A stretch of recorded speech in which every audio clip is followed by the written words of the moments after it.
Hello, everyone, and welcome to another episode of the Discover New Music podcast from Pelt Music. By now, you should be familiar with the format. We're obviously going to be talking to a band who we recently featured on our Discover New Music playlist over on Spotify. Today, that is South Haven, and you can check out their single Delirious now on that playlist.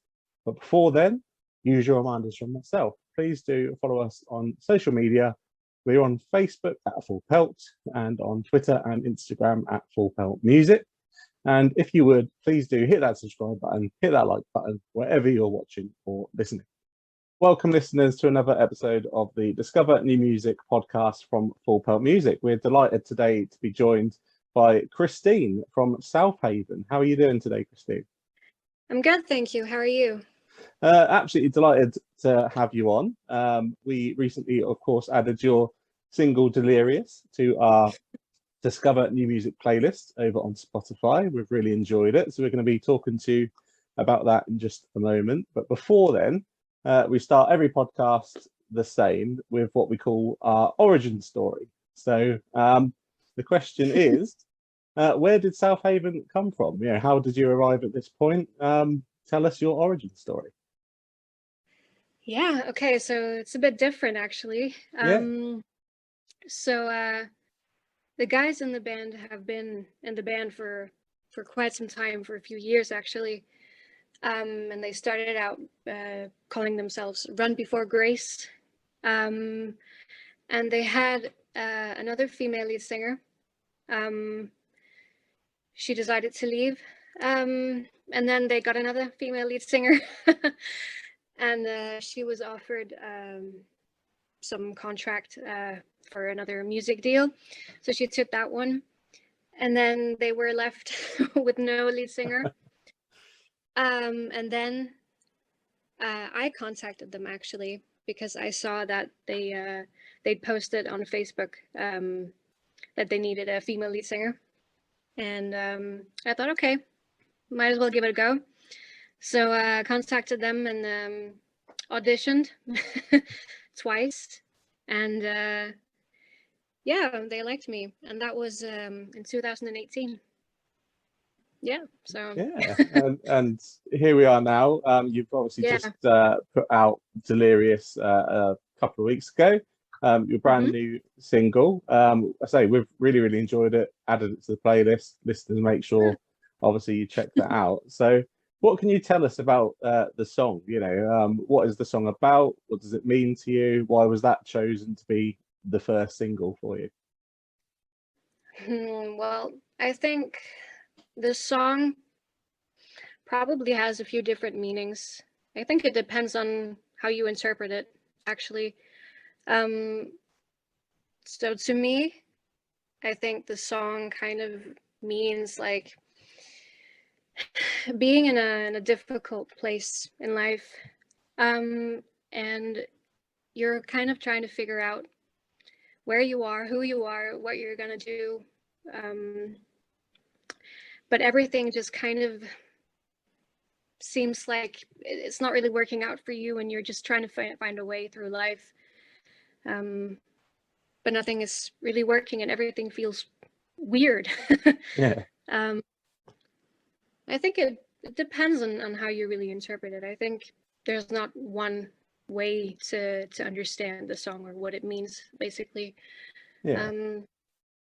Yeah, I think that's probably what I would say.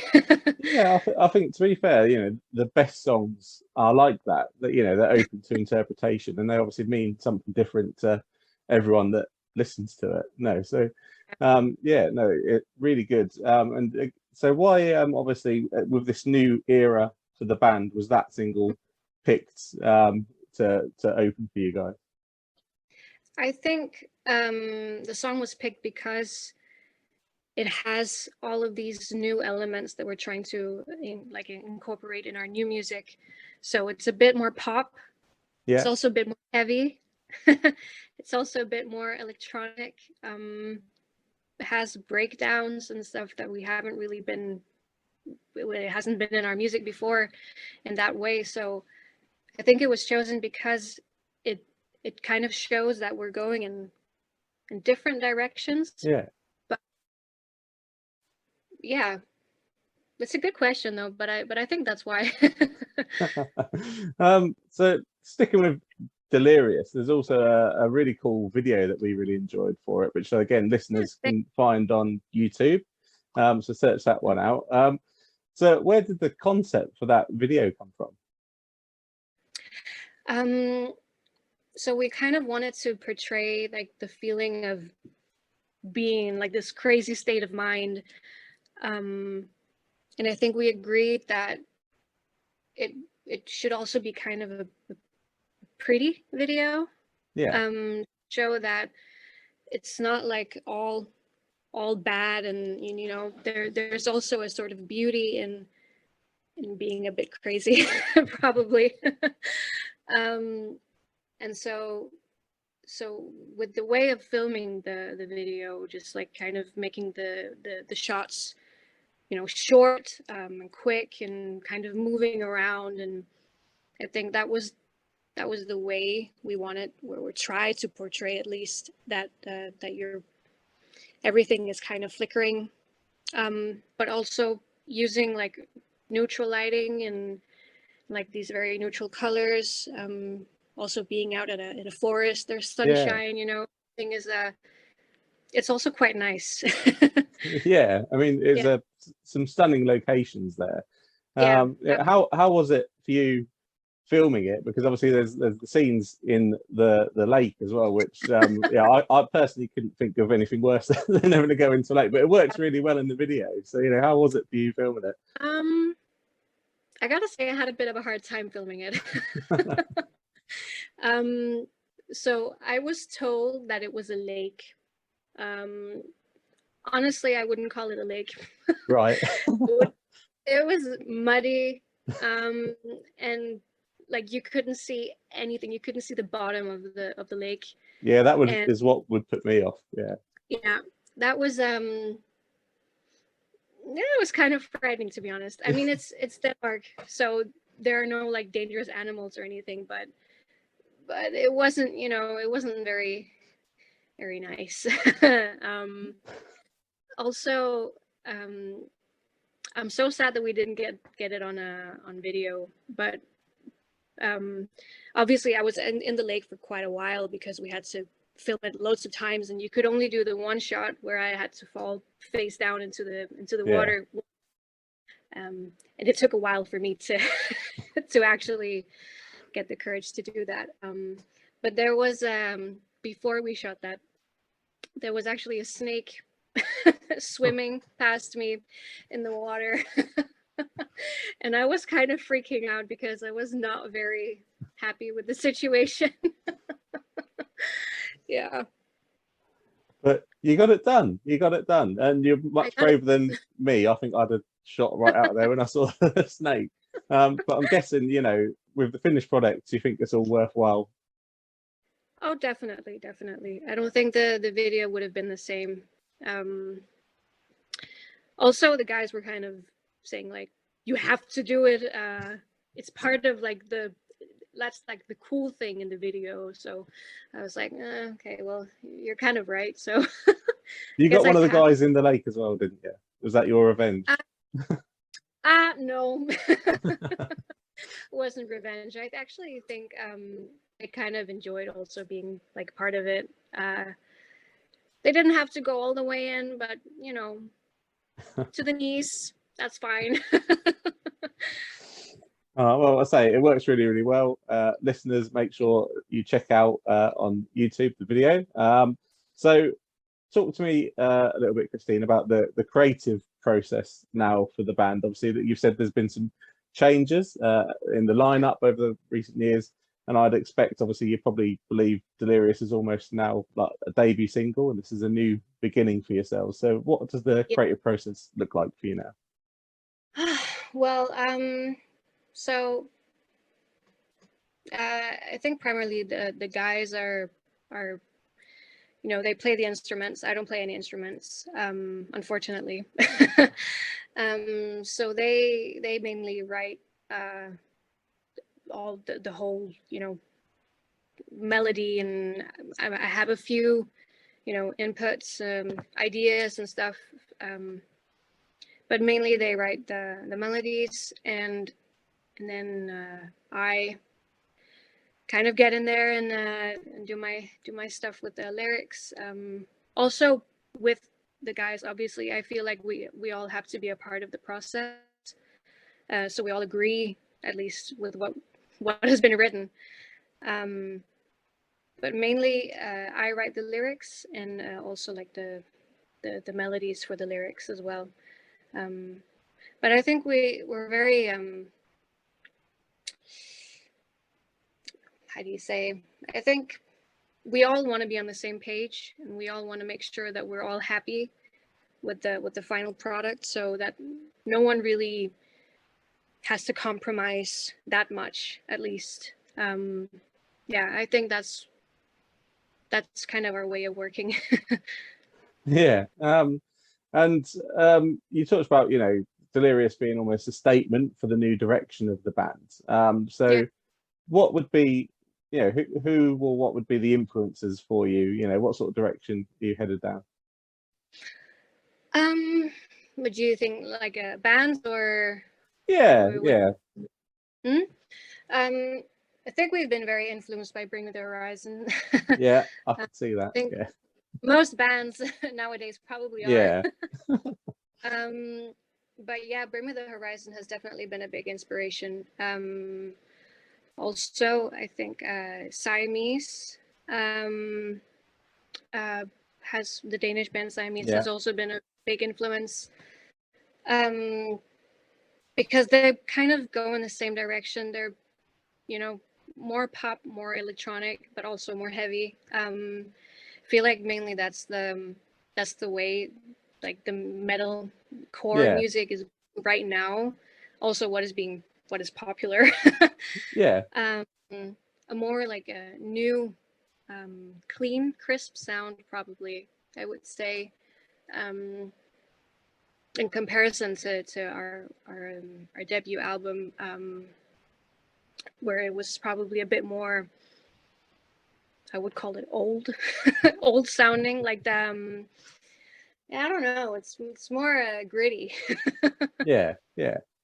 Well, yeah, we've certainly enjoyed obviously the one piece of music you've put out with this new direction, and we very much look forward to hearing more in the future. So, I mean, the next question would be, when should fans expect more music? Perhaps something a little meatier, an EP, an album? Is there anything in the works from you guys?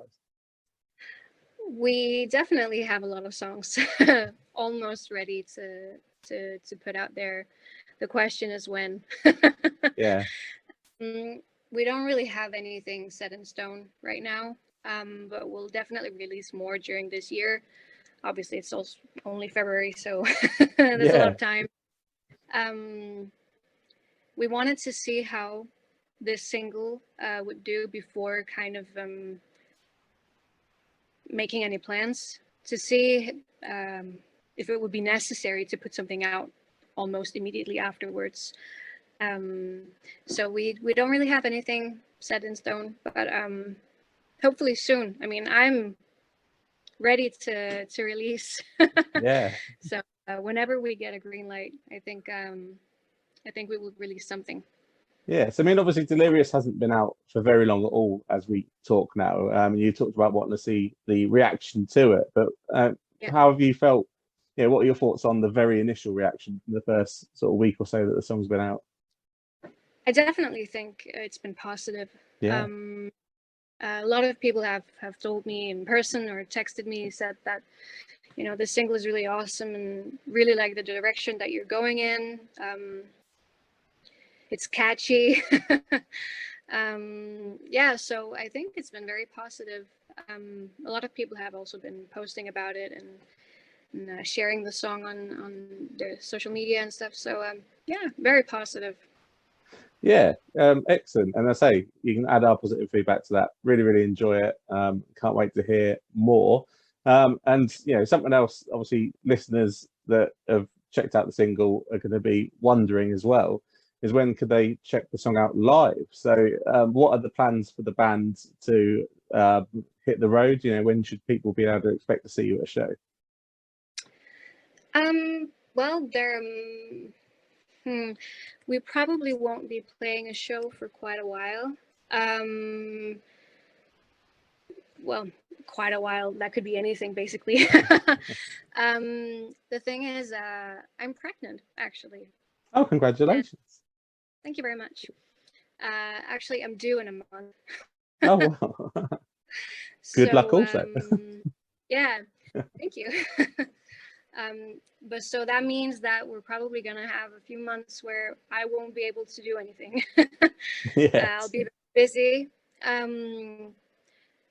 But we're hoping, and well, I'm hoping at least, that I will be able and ready to perform sometime late summer, August maybe. Would I would love to play sometime soon, Yeah. because with Corona and everything, it's just been Yeah. awful.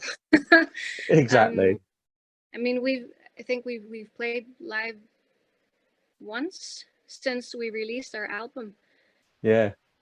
and we didn't even get to kind of celebrate that we released our debut album. And now this whole new era has started, and I think we're just kind of looking forward to getting out there. So hopefully I'll be ready sometime soon. Yeah, no, well, valid reason for not being able to, and perhaps obviously it's a good opportunity. Fans will get some new music before you're able to Yeah, do some shows, and obviously know more songs when they get there. Um, obviously, to stay up to date with the band, they'll need these days to follow you on social media, won't they? And you guys are on Facebook, Twitter, and Instagram at South yep, Haven DK. So obviously, yep. listeners, get on there, follow the band to make sure you can see when the new music's coming out and when the shows will be coming up in the future. It's been really great chatting with you, Christine. So the last section of the podcast that we do could be quite interesting, bearing in mind what you've just said, considering you've not been able to play many shows. Because the last Yeah. section of the podcast is what we call set list science. So yeah, we like to get feedback from bands on their thoughts on how important the structure of a set list is, and if they have any rules that they like to follow when they build one. And it could be actually, to be fair, quite interesting to get the perspective of a Yeah. band in the infancy of live music. So what are your thoughts? You know, how important is the structure of a set list? Have you got any rules that you would like to follow? Um, to answer your first question, I think it's quite important. Um, Definitely. I think we don't really have any rules as such, but we like to finish off with our most popular song. Yeah, Because we feel like that kind of gets the crowd going, and the last thing they remember is something that they probably already knew, and they could sing along, and they had a yeah, good time, and they could and then concerts finished, but it was fun. um uh Also, we usually start.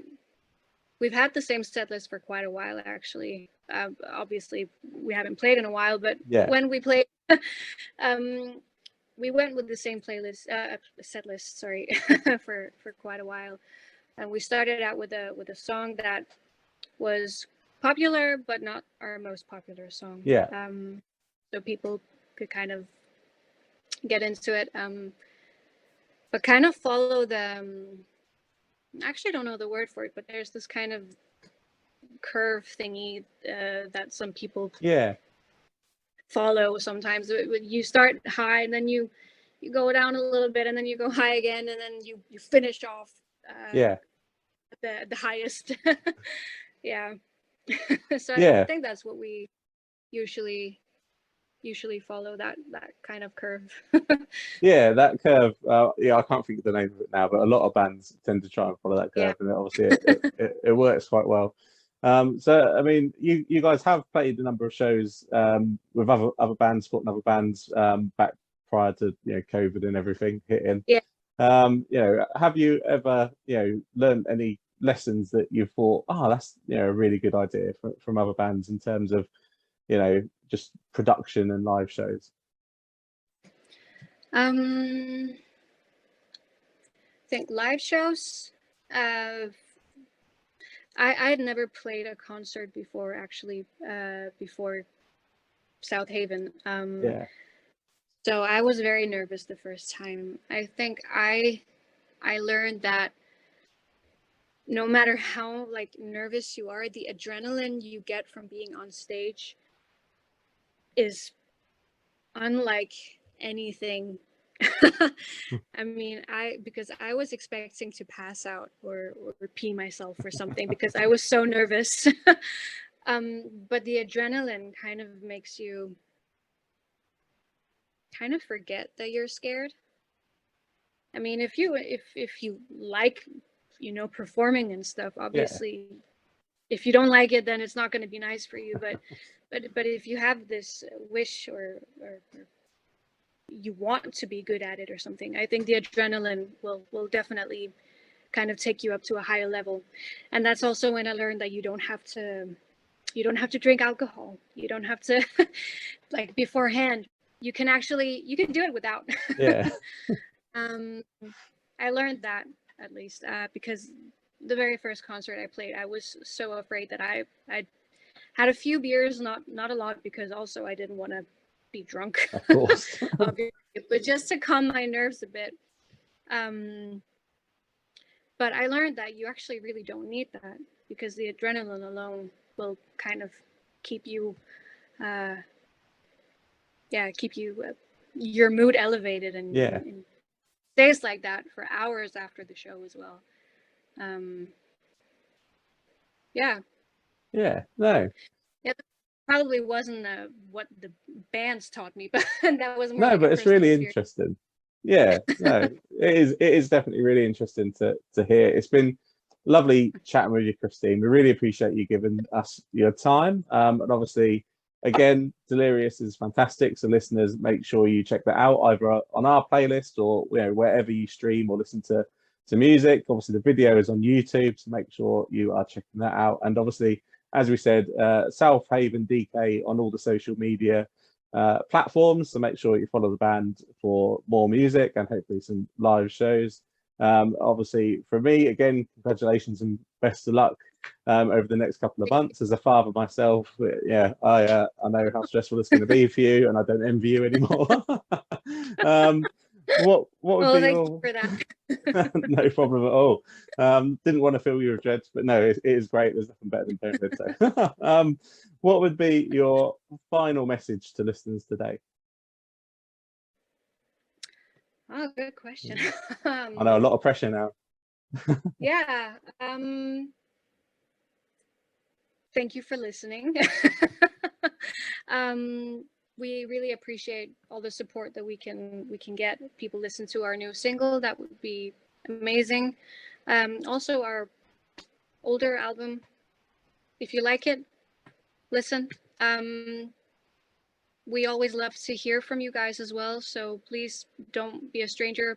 Text us on Instagram or Facebook, Twitter, wherever. We always love to hear from you guys, from fans, new fans, old. Yeah. All in all, just thank you. Yeah, excellent. And thank you very much, Christine, and all the best. Thank you for having me. Well, thank you very much for tuning in to the latest episode of the Discover New Music podcast from Full Pelt Music.